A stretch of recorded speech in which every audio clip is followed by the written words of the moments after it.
Hey everybody, welcome back to some more Citizen Sleeper here on SpockPlays. It's been an adventure, to say the least, here on Arlen's Eye, and now more recently with the flotilla. Just trying to figure out what the end of these DLC means for us on our journey. In the last episode, we got a couple more of the vanilla, if you want to call it that, endings that were in the base game. We are just trying to finish up. I think we pretty much got all of the, other than the leaving on the side reel. I believe that is another ending you can do. But yeah, we are just doing some good old-fashioned DLC work for our friends. So with that, let's do a little resting. I really don't know how long these DLC are. Everyone seems to have taken at least 1 to 2 episodes, so I'm cautious on saying that this could be the final episode. If it is, I'll be very surprised, but I think we have another one left in us now. Alright, so something I've noticed is I think you can actually I may have said this last episode, you can line up these yellow bricks with whether or not you're going to have that dice available up here in the condition column, but we'll really find out tomorrow because I don't feel like buying another stabilizer. Alright, a 6 and a 5 and a 1, a 3. I feel like we can do some stuff with that. We don't need to do any hacking, so maybe there's not much we can do with the 1, but we can re-roll it. Let's see what we got in store here. Long ways up here. Alright, her survival's nearly there.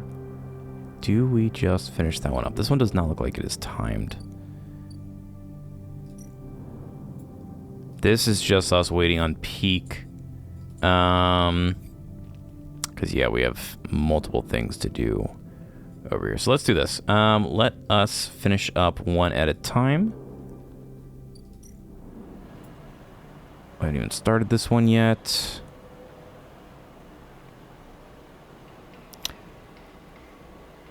This is interesting. I don't know why we have a +2, a +1 on this. Seems like the +1 would be good if it's a minus effect, but I really do not know. Really throwing us for a loop here. Alright. Step Song and her. Civilian flotilla means relieving the pressure from the refugees of 1-3 Moon. To provide Matsutake caps. So wait, either one of these can increase Hearth survival? Why would we not just drop a 5 then? Okay. This is just cleaning the ship up, and we should be good with a 3 too, to be honest. Alright, that finishes up that one. I'm guessing this fills up as you get one of the 3 ships here. That one fills up there. Alright, a little more chatting with Soul. Soul bad guy in his crazy spacer costume. Outfit, I should say. Don't mean to be rude. Soul finds you deep in the layers of the Pilgrim Seed, working on a patch for a life support vent. You hear him coming, his suit hissing as he does. We really help out everybody here. We have been a very, very good resident citizen. I had to ask around to find you, he smiles. Seems you know the place better than me these days. I've put in the time. And we thank you for it. Soul holds out a hand. Stand up and let me see you. He pulls you to your feet. I don't believe we've ever had a sleeper on Ember's Hearth. Soul looks you up and down. You sure do make me wish we had. Could have done with a few workers as good as you. Thank you. Soul nods. You're welcome. Seems like I owe you some answers, seeing as we've been working hard on the Pilgrim Seed these past cycles. He leans against a crate, his suit creaking. What do you want to know about? I want to know about the flux. Soul sighs. That's what I imagined. He scratches at his beard. I can't say I'm an expert, but I can tell you what we witnessed on the Hearth. At first we ignored it.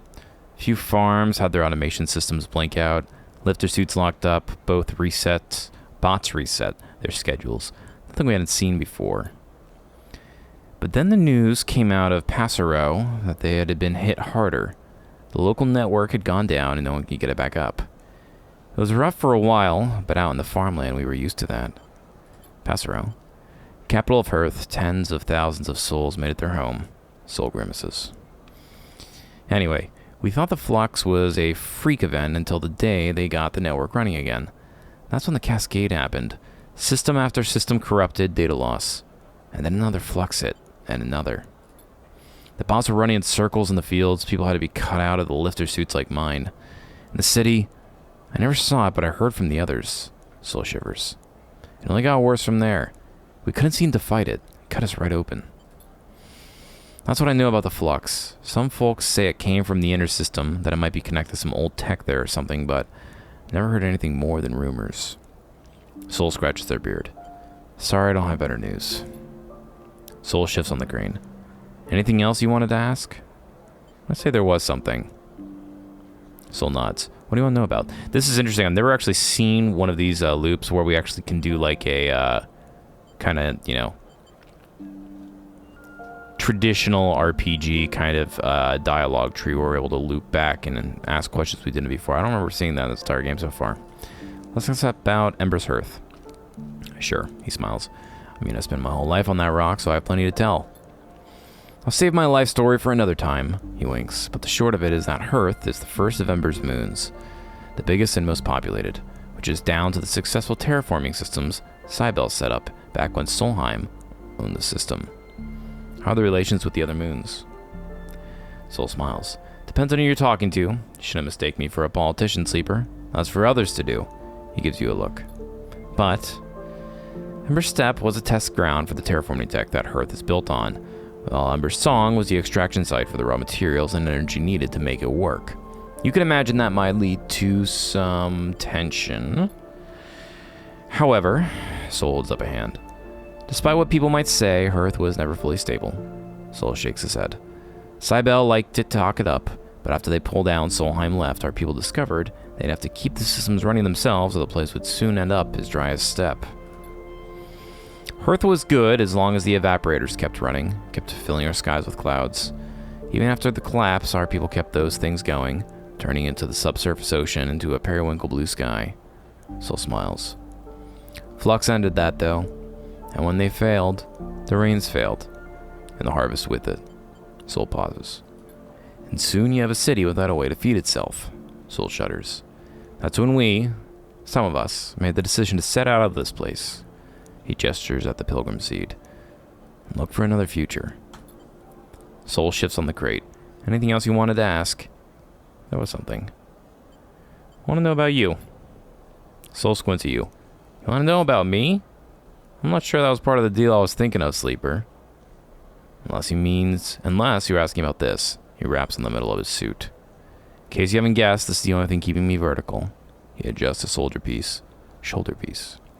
It's a lifter suit made for work in the fields. We had to modify it so I could walk around after the accident. That's all I'm saying, Sleeper, because to be honest with you, I don't owe you more than that. You want to know about the flux? About Ember's Hearth? Go ahead. But don't pry into my life and I won't pry into yours. Soul let the silence sit, staring hard at the floor. The suit seems to loom over him, looking more like a burden than a support. With the bars around his head, he suddenly started to think of it as a cage. Look, I don't mean to be rude. Let's leave it there. There's too many eyes on me on this ship as it is. I'd rather just slip into the background. Thank you very much. Soul shifts on the crate. Anything else you wanted to ask? Okay, so yeah, I think we went through everything. What else do you want to know about? Something buzzes on Soul's suit. He glances up and frowns. Looks like time's up, Sleeper.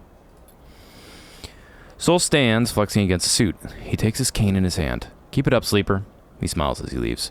You're making me think I need to start making new plans for this place. With that, Soul leaves, and you wonder what he means. As he creaks way down the corridor, you can't help but feel there's more to him than it seems. Yeah, a little spooky. I don't know why he was so protective of his past, but we're all just random space people. One thing that is interesting is the distance. I mean, the distance of the stars is quite large, but it's definitely emphasized in this game, right? Just the fact that all these different groups of people, right? The flotilla people ourselves, other people have made it to the eye, Anita, etc., have all, like, it's a very difficult journey, it seems like, to travel through space and to get on a ship that really can make it through interstellar travel. Because, yeah, sometimes it seems like if you're just stuck somewhere, you get stuck somewhere. Just an interesting bit of world building that I picked up on. So now, okay, so yeah, we've completed one of these by completing the task on this particular flotilla. So this is the Ember Steps, this is the Ember's Hearths, and this is the Ember's Songs. Alright, I don't know why this one's okay, it's just blinking because we have it selected. Okay, very good. Alright, make yourself useful. Definitely can do that.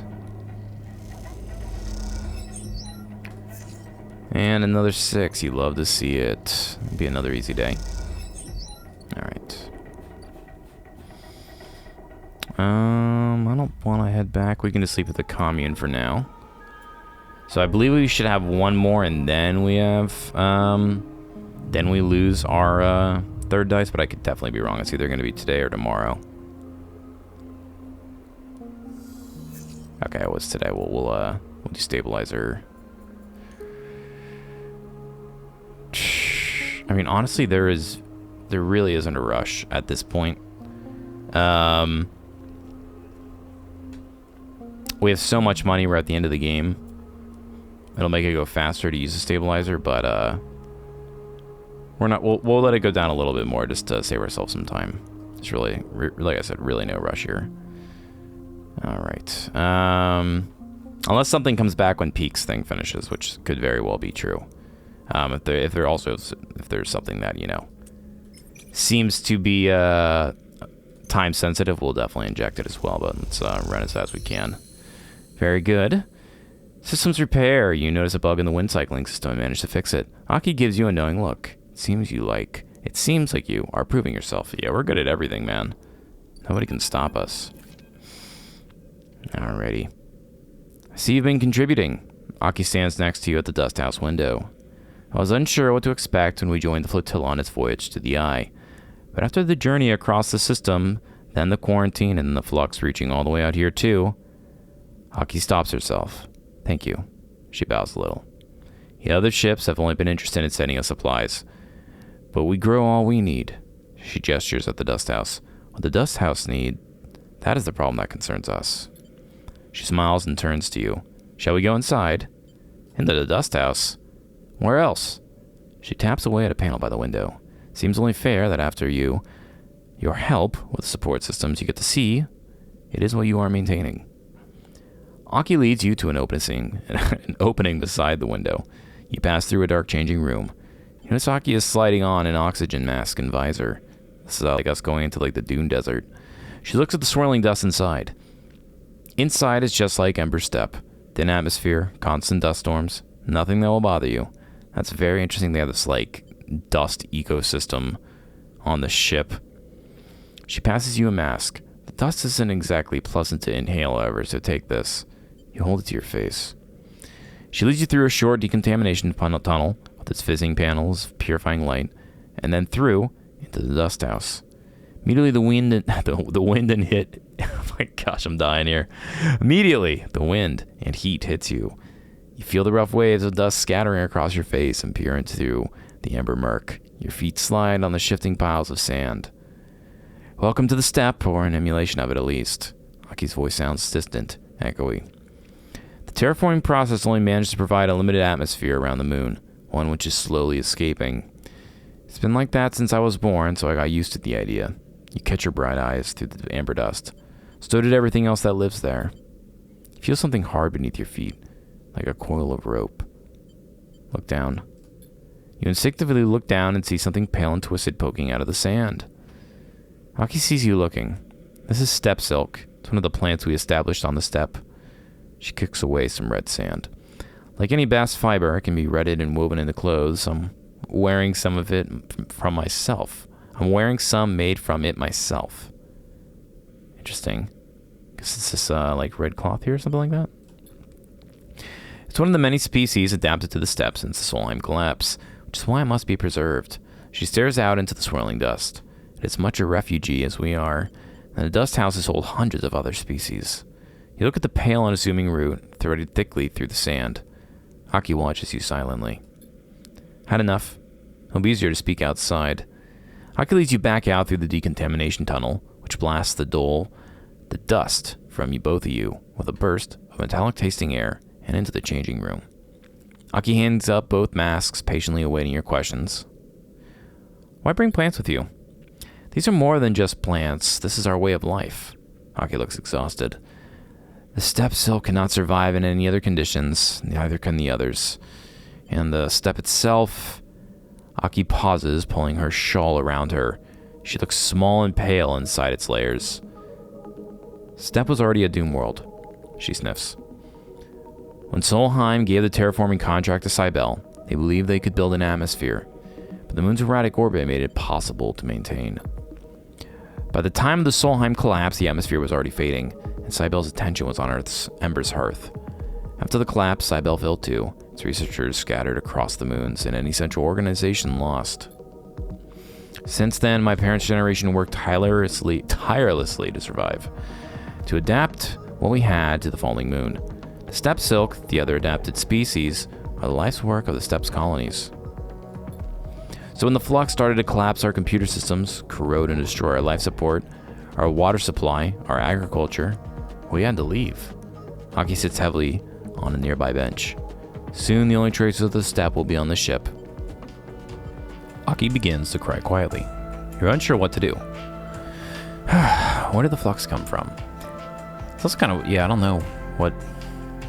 Wasn't expecting her to kind of burst out in tears there. That's unfortunate. Aki does not respond, but continues sobbing. You understand why the refugees from the steppe are so different. Their world was already dying when the flux arrived.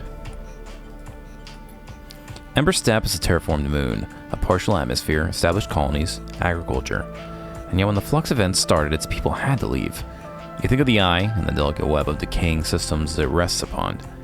What hope does a ruined station have against a wave that corrupts, corrodes, and collapses? Aki interrupts your thoughts, rubbing her eyes. Not everyone left. There wasn't room to take all the people and fill the dust houses. My parents, their friends, and many others stays. She sniffs. We carry the steppe for them.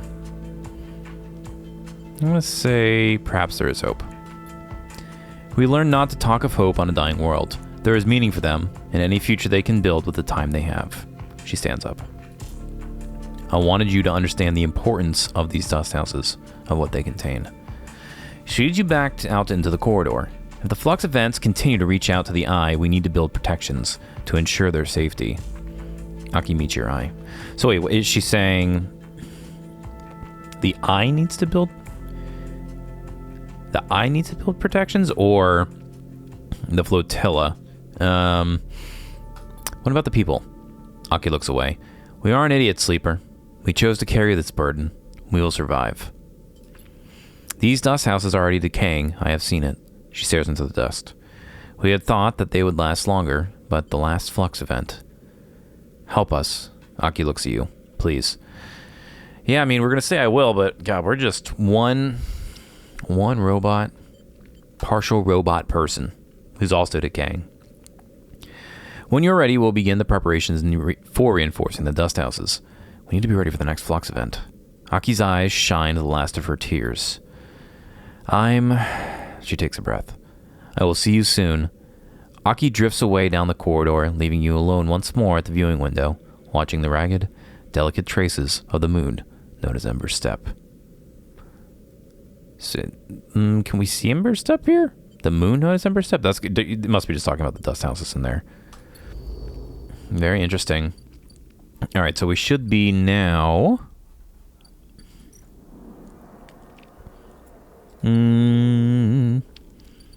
That didn't give us the. Oh. Okay, so we have another one we need to do. Also, does not look like it is timed.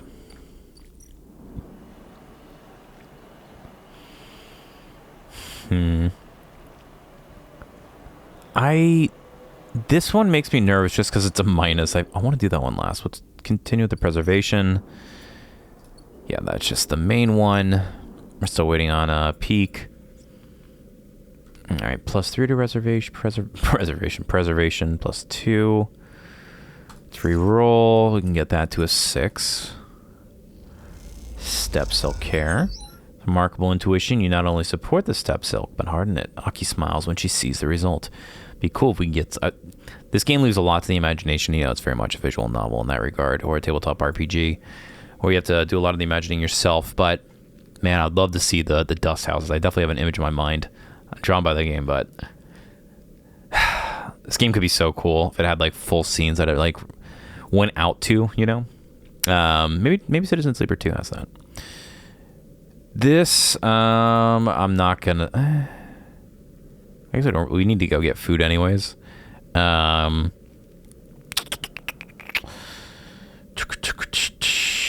our chances here?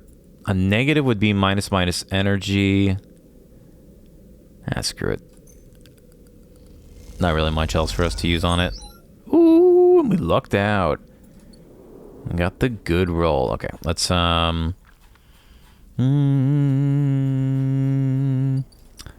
visit our friend Emphas. See what mushroom cocktail he's got for us today. Alright, 12 cryo. Thank you, good sir. Order fungus. Words I hope to never say. I feel like the worst way to go to a restaurant. Yes, I'll have the fungus, please. Actually, now that I say that, there is there's a hot pot place right near our house that we go to pretty frequently. And they have a conveyor belt that like comes around with a whole bunch of different foods, and one of the foods is actually, it's a mushroom, and it just says in big like letters as it comes around, wood fungus, and I always laugh. I don't know if I would be able to eat it, but my fiance does. She likes it. Wood fungus would be a great band name. Okay, got 2 left on that. We'll just rest over here for now. Don't want to feel like crossing over. And another day. We should still be at 3, yeah? Yeah, it really doesn't feel like there's any rush here at this point. I just kind of want to get through this without, with the money we have, we can buy and use that stabilizer when we need to, as I said. Alright, I don't know why I keep checking that. I might just be brain dead. Alright. We can get away with 2 4s here. That should get us there, hopefully. And here. Look, after all those tears, we are here to preserve the dust house. If the dust houses are to preserve their closed biomes, they will need shielding against the flux and protecting from their slow decay. Okay, so yeah, that's what she was talking about. She doesn't really seem to care about the eye or anything else. She just wants her, you know, her dust house biomes to be protected. But, you know, it is what it is. All right, let's see what she's got to say now. You and Aki stand side by side, stand side by side at the viewing window in silence. The dust swirls and you glimpse the twisted root systems of the step silk through the ochre haze. After all these cycles, you feel a strange connection to a world on which you have never set foot. Aki shifts from foot to foot. She seems restless, eager to speak, but unsure of what to say. The dust houses look good. Aki smiles at you warmly. They do. She pauses and turns back to the window. What is the value of all this? She asks suddenly. Of preserving a world we have left behind. I'll say heritage. Aki is silent for a moment. Our practices, our lives require the materials, the patterns that the step provides. But if those practices remain unchanged while the universe around them shifts, aren't they already dead? She pauses. What is better, to preserve at all costs or to allow things to be destroyed by change? Aki paces away, lost in thought. I'm grateful to you for helping protect the dust houses, for ensuring their slide into decay is delayed, even averted. But now I find myself at an impasse. The stability of the dust houses changes things and makes me aware of how blinkered we have been. Really? I mean, I ain't one to judge, but was she that preoccupied with this that she didn't realize the whole flotilla situation? Aki stops, or maybe she's talking about like the infighting between the different groups on the ships. Aki stops to look at you, her posture somehow different. If the ecosystems of the steppe, if its people, cannot grow to meet the future, why preserve it? She frowns. Are we just slaves to the preservation of what came before? I'm going to say not slaves, inheritors. Maki nods, but the weight of this inheritance is heavy. We must change. Aki comes close. Hold your hands in hers. We must change. We must change to live. She smiles. I have seen that in you. The step, these people, the ship, should serve more than heritage, than history. They should serve the future. She takes a breath. There are those in the flotilla that need clothes, that need food, that can benefit from the gifts of the steps ecosystems. I want to invite them. Can you do that for me? I'll say, of course. I know that soul sent you. She smiles. You can tell him Aki, captain of the wind's long shadow, invites all the people of the flotilla to come. Captain? She smiles. He never asked. Aki steps away. Yeah, I definitely assumed she was the captain of the ship. You want to know about the flux now? About its purposes, its origins. She smiles. You wish to protect your home as we could not. I'm afraid I don't have much to tell you. It is an exotic wave of sorts and energy that passes through matter. It shifts the very charged particles which run through our electrical systems. It is possible to shield against, as you would radiation, as we have done with the dust houses, but only while it is weak. The flux event here was much like the first ones we felt on Ember Step. Localized, destructive but bearable. But in time, its strength grew. I don't know if it will be the same here, but it is coming from the center of the system, from the close orbit of Helion's star H1. That is all we could uncover. She is silent for a moment, unsure of what to add. Interesting. I mean, it sounds kind of like a solar flare type of deal, you know, like if there's enough solar energy, it can send an EMP wave or something. I don't know, man. It's saw it on the Sci-Fi Channel. I'm sorry, I cannot offer any more, but you are always welcome on this ship. She smiles. Hope I'll see you when the others come. She squeezes both your hands. I hope the ship, these dust houses, can be more than a museum. I hope they can be a home. With this, she turns and leaves, and you feel that word home resonating within you like a struck bell. All right. That should be 2. Okay, so now we can start cranking on this bad boy. Can we do a 2 with this? I mean, this says unfinished business. I don't know what the negative would be. All right, I guess we can find out. Let's see what this does. Someone comes to help you unload for a while, making the work go quicker.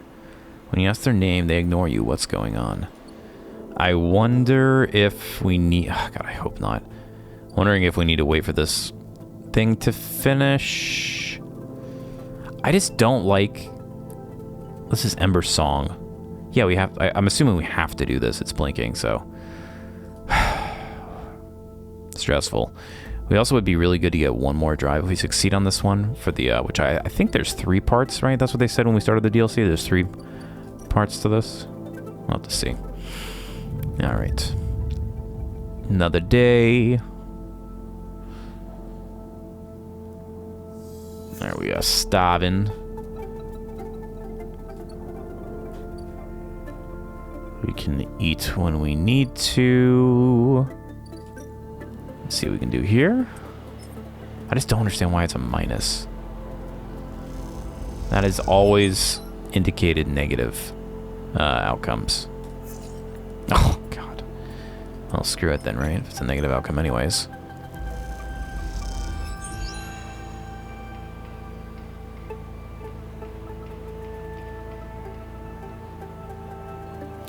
See, that felt bad there.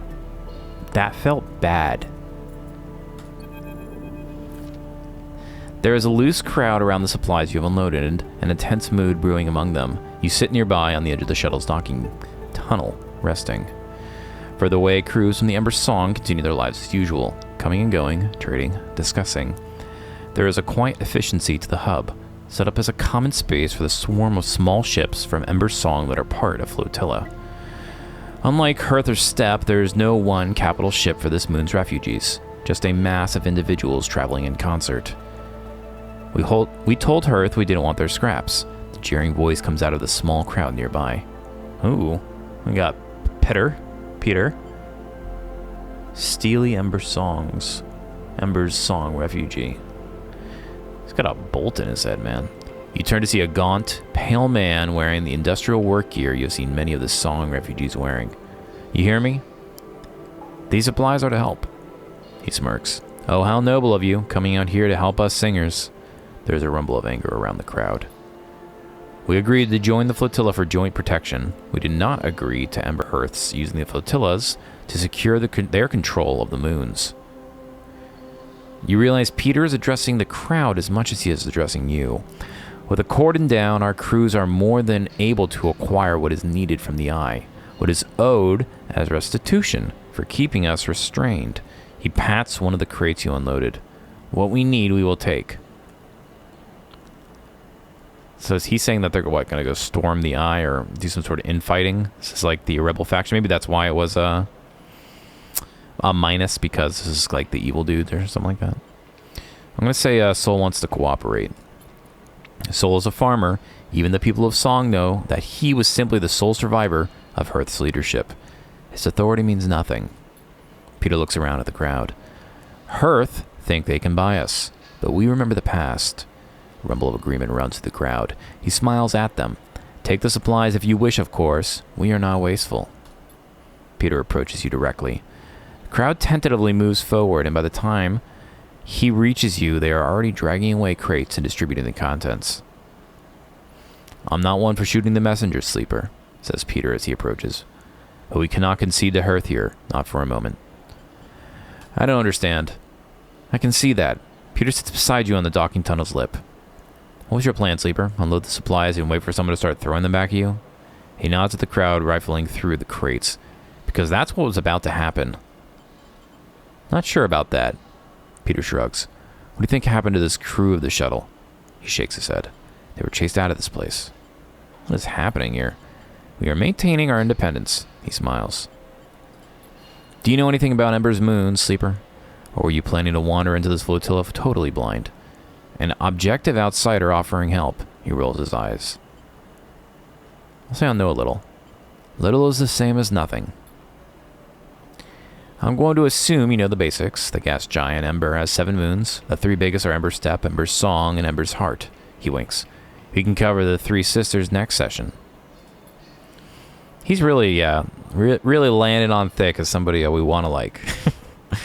Stap was the first to be settled, a contract old Solheim gave to the terraformers Cybele Systems when they first claimed the Helion system. That's way back when. Stap was a testing ground, and like most testing grounds, it didn't turn out too well. Partial atmosphere is slowly slowing off each orbit, dysfunctional ecosystem, and a whole load of dust-clogged settlers. The place is a miserable desert long past its best before date. He's talking about the Dust House flotilla people. So Cybele moved to Hearth, where they redoubled their efforts. The subsurface ocean and some balmy tidal heating helped, allowing them to build a real atmosphere, a real habitable world. A fact that the typical Hearth colonist won't ever let you forget. How did Cybele achieve such a thing, you might wonder? That's where we come in. It's that same old rule of surrogacy, the one humanity built our universe around. Peter claps a hand to his chest in mock pride. This guy's really charismatic orator. My moon, Ember Song, is a sulfur-soaked rock covered in volcanoes, tidally heated by its inner orbit to sweltering temperatures. Exactly the kind of crucible you need to fuel a terraforming project. Energy, industry, fuel. Song provided the raw materials for Hearth. Peter grimaces. Willingly or not. And a crucible requires people to run it. Us singers born into a flaming pit and asked to stoke it so others might live in a paradise in the making. That's what we had to endure until Solheim brought everything down. Peter rattles off this speech from memory, and you wonder how many times he has delivered it. No Solheim, no contract. No contract, no Cybele. And no Cybele meant 3 moons, suddenly independent. Peter shakes his head. It was a war, Sleeper. Sometimes hot, sometimes cold, and unsurprisingly, Hearth and Step came out of it better than us. Yet, Peter holds up a hand. They need us, Sleeper. Always have, and so we are the linchpin. We are the center around which the moons orbit, not swirling Ember. We've resisted takeovers, sieges, and expansions, and now we'll resist this. Half the people on these ships think the flux was caused by Hearth, intentionally or otherwise, and I have to say, some cycles I agree. So before you come out here to hand out supplies like a good soldier, maybe educate yourself. What does that matter now? Peter shakes his head. Do you forgive crimes against yourself so easily, Sleeper? Would you return to the bosom of Essenarp if they sent someone to collect? Peter stares at the crowd. Don't presume to judge us. I want you to imagine what it is like to try and live on an airless, volcanic rock when every system that sustains you starts shutting down. He spits and wipes his sleeve across his mouth. We abandoned nothing. Some stayed, others left. But we will reclaim Ember as soon as the flux fades or ends. We've weathered worst. I say the flotilla should be united. Have you been listening? Peter's voice races immediately. We don't want to be united, Sleeper. Being united by hurt means living under them. I won't keep you from the docking access, Sleeper. No one here has the authority for that. But watch yourself. Try to remember that the Eye is just another in the long list of people who have tried to control us. I'll say I understand. Peter nods. Then let it guide your actions. Peter sighs. Look, we are many, and we have many needs. Ships come to this docking access for repairs, for requisitions, for friendship. You can provide these as well as any singer. If you want to help, help in your own name, Sleeper, not in that of Hearth. Peter shakes his head. Carry that name here and you will lose all trust. Be as we are. Act in your own name alone. Peter puts a hand on your shoulder and stands. I hope I didn't just waste my time here, Sleeper. And with that, he walks away, back to the shrinking crowd that is distributing the last of the supplies amongst the crews present. You watch them pass the food and water between them, no signs of conflict between the crews, just careful distribution of resources. Peter chats with a few crews, each of them casting looks in your direction, ones that reveal little about the singer's intentions. You stand. It seems the tensions on the flotilla run much deeper than you expected. This won't be easy. Very interesting. So now what can we do? Oh, well, you look at that. The ship mine core that we've been holding on to for half of this game finally has a replacement. Will you look at that? I knew it was going to come in handy. And then 3 growth spores. I believe we can collect those, right? From here? Is that where it is? Harvest mushrooms. No, we want the mushroom groves and 2 grove spores.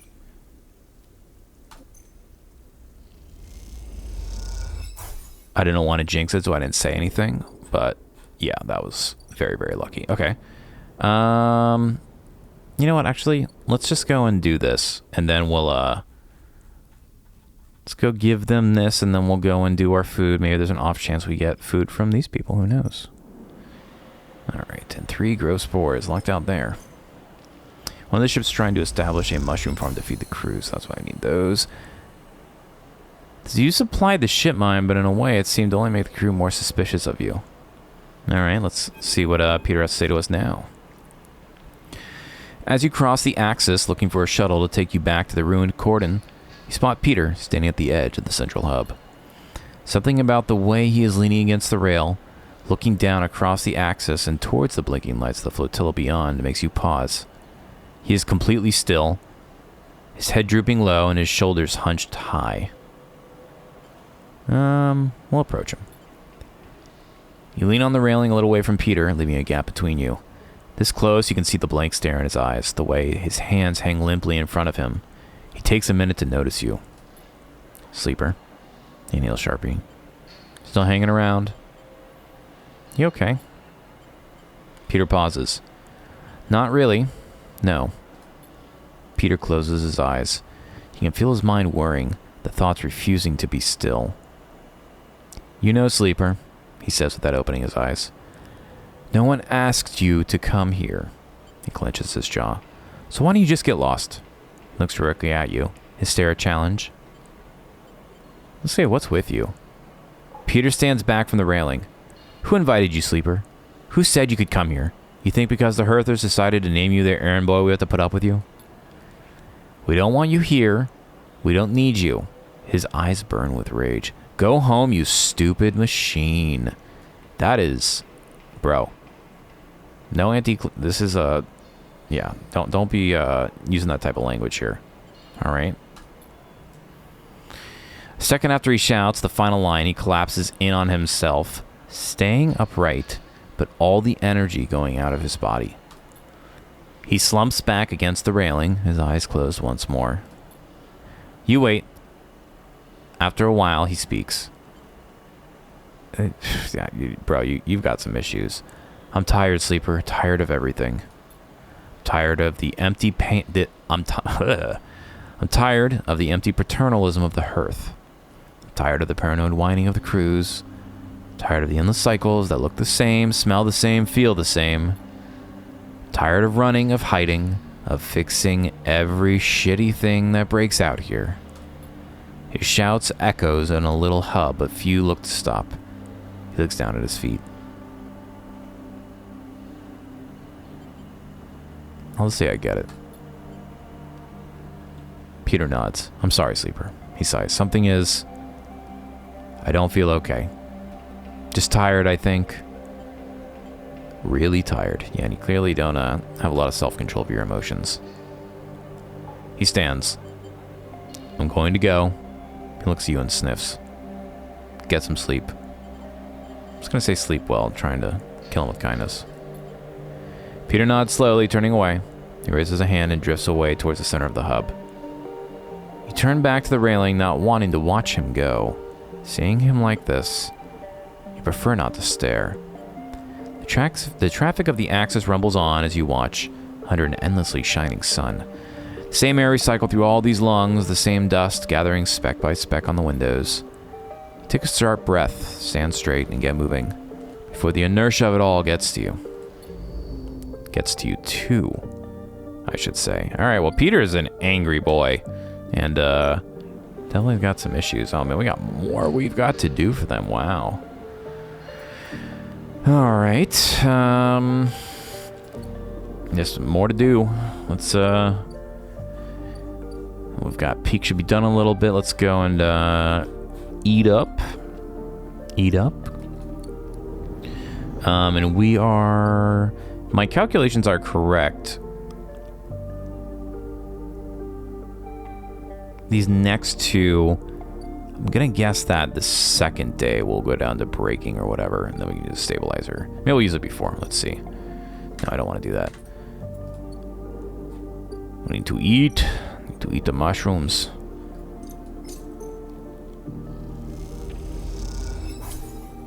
All right. We're over here, so might as well rest in our apartment.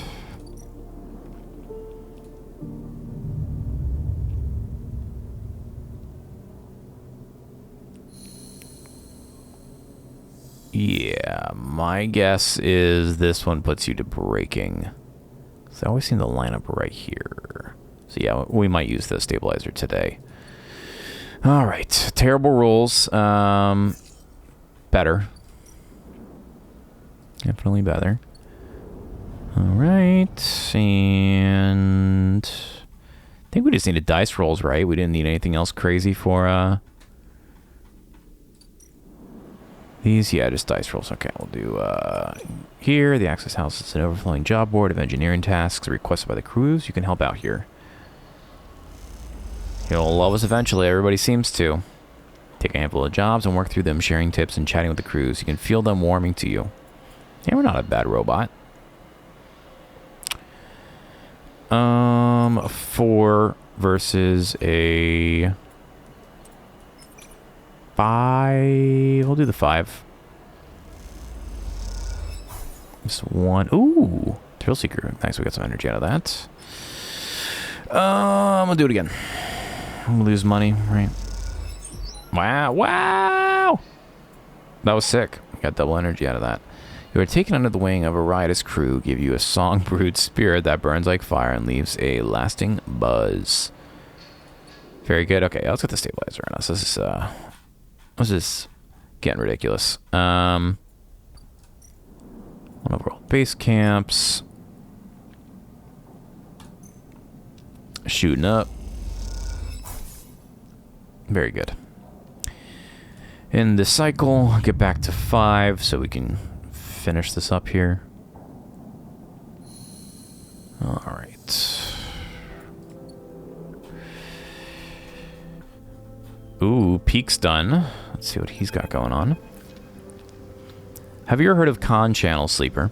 Peak asks you as soon as you enter the bay, as if you were in the middle of a conversation.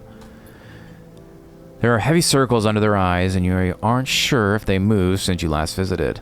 The console they are working at seems to have grown too, shadowing their slight frame in a wealth of screens and wires. Khan, maybe Khan?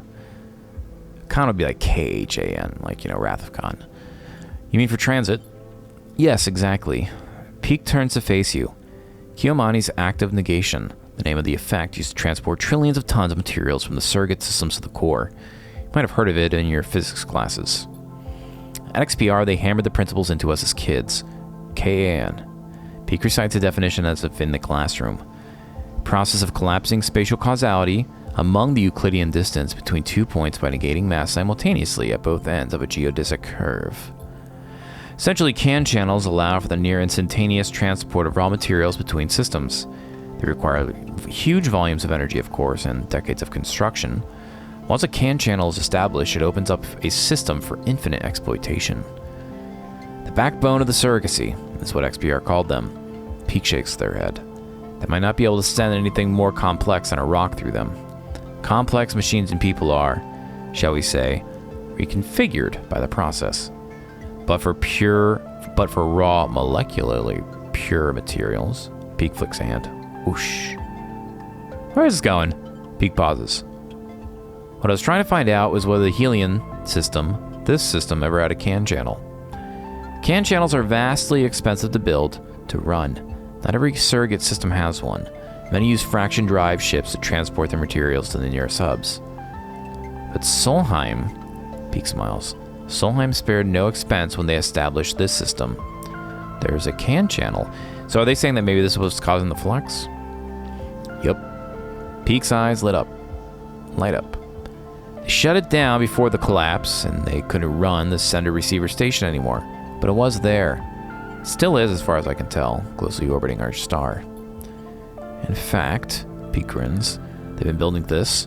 I'm sure it's still there, because one of the issues with CAN channels are the massive waves of exotic energy they can produce when cycling up. The flux. Exactly. Peak's face suddenly drops. Someone is starting up the channel. Ooh, that is not where I was expecting that to go. Why? Peak sucks in a breath. That I don't know. Start counting off information on their fingers. They need a lot of resources to do it, and they need to have people from the core systems. There's no large-scale extraction in the Helion system anymore, so why would you go to the trouble? Maybe it's Solheim. Peak shakes their head. The company went under decades ago, Sleeper. We might not get much core news out here, but it seems unlikely. They pause. But I've also been thinking. Peak rubs their red eyes. The flux, the wave of the CAN effect it produces, is a side effect, a problematic one, but it isn't a destructive force. If it was, the core systems would have never been able to use it. So then why are the colonies collapsing because of it? Why is it chewing through systems, the kind of industrial system set up to function within the range of a once active CAN channel? Peak is getting frustrated. The moons of Ember have been terraforming since before the collapse. They would have had to deal with the flux. Yet everything we have heard from the refugees said it brought down every system they had. Peak falls quiet, thinking it all through. Your mind drifts too, thinking of the CAN channels, those vast acausal highways that prop up the core system, their endless appetite for resources. This system has been quiet for decades. Solheim collapsed, most corporations gave up their claims, and apart from the Celis ships that begin to work on the sidereal horizon, no one from the core has come here in all that time. Shiver as you imagine the attention of the core, the systems of logic and exploitation that created your suffering, turning towards the Helion system. Flood of light, turned to this dark corner. A shrill beep, a shrill bleep catches both of your attention, and Peak rushes to the screen, once showing a crude map of the station. On it, individual markers begin to flare up with insistent chirps. Oh, please don't tell me it's another time thing. Should have waited on this. Peak looks puzzled for a moment, and then their face drops. No. They lean in close. This doesn't make any sense. What's happening? The flux nodes are appearing elsewhere on the station. Peak pulls at their hair.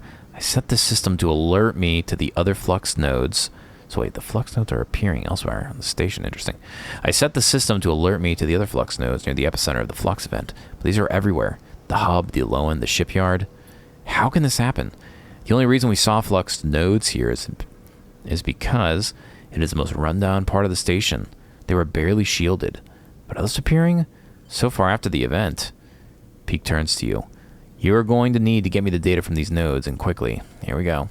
I'll keep looking at what I have here, but I need to know why they are popping up everywhere. Right now? Right now. We can talk more about CAN channels and system history when you are back, but this needs our attention right now. Peak turns quickly back to the monitor, their eyes scrolling screens of code spewing from newly fluxed nodes. You leave quickly, but struggle to shake the image of the spotlight from your mind. You feel watched as you cross back into the Pilgrim Seed on your way to a shuttle bay. You hurry onward, eager to outrun the fear. Okay. Find and extract 3 fluxed nodes. So he's here, right? Okay, it doesn't look like it's actually timed, which is nice. I'm guessing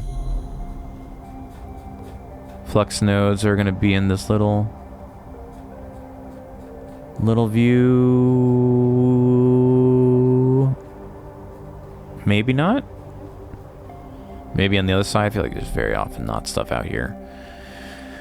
Alright, let's finish up with the docking access, or at least punch as deep as we can. 6 here.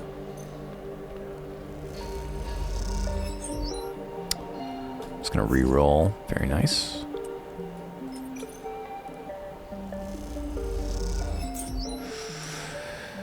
Do another one here, and that'll set us up for next time. Let's go see if we can hack any of these nodes, because we should be done with that one soon. And I'm hoping that's the end of that part of the flotilla.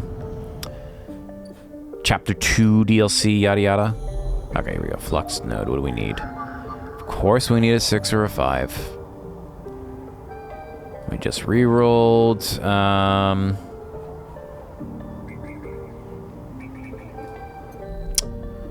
Let's just do this. I don't think we really can't do much with a 2.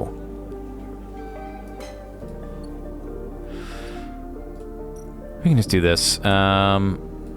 Free energy. Energy and cryo. And then just something. Is the bar working? The bar okay? I haven't worked the bar in a long time. Sure. Let's get a little bit of money back, because we are going to need to buy us another stabilizer in the future. And we lost energy, but we got money.